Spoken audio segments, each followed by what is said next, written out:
কেমন আছেন সবাই? দুপুরের রান্না শুরু করলাম। ডাল রান্না করব আর মাছ রান্না করব। আগে ডালটা বসায় দিলাম এক সম্ভারে। শুকনা মরিচ, তেজপাতা এগুলো একটু ভাজা ভাজা করার পরে কয়েক কোয়া রসুন পেঁয়াজ কুচি দিলাম। ওইগুলো একটু ভাজা করার পরে কয়েকটা কাঁচামরিচ ফালি দিলাম।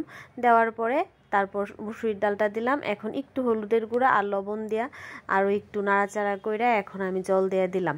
আর এখন মাছটা বসাবো। মাছটাতে আমি হলুদের গুঁড়া, মরিচের গুঁড়া, লবণ মাখায় নিতেছি। আর প্যান গরম হয়ে গেছে, তেল দিয়ে দিছি। তো কই মাছের মধ্যে ছোট্ট একটা মাছ ছিল, ওইটা দেখতে খুব কিউট লাগতেছিল। তো মাছ ভাজাও হয়ে গেছে আর এই দিক থেকে ডালটাও হয়ে গেছে। চুলাটা অফ করে দিলাম আর মাছ ভাজাগুলো উঠায় নিতেছি। মাছটা আলু দেওয়া ভাজি করব আর কি, মানে আলু ভাজি করার পরে মাছটা আলু ভাজির সাথে মিক্সড করব। কয়েক কোয়া রসুন দিছি, পেঁয়াজ কুচি দিছি। দেওয়ার পরে একটু ভাজা ভাজা করার পরে আলু কুচি দেওয়া দিলাম। আর এখন একটু হলুদের গুঁড়া দিলাম, একটু মরিচের গুঁড়া দিলাম, লবণ দিলাম। এগুলা দেওয়ার পরে ভালো করে মিক্সড করে নিছি। এখন কাঁচামরিচ ফালি দিয়ে দিলাম, দিয়া ঢাকনা দিয়ে দিলাম। আর এই যে ডালটা মাত্র নামাইলাম।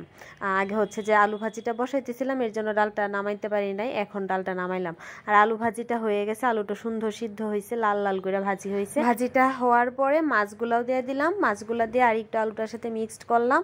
এই তো রান্না কমপ্লিট। ভাত, মাছ ভাজি বা ভাজা আর যে ডাল। সবাই ভালো থাকবেন। টাটা।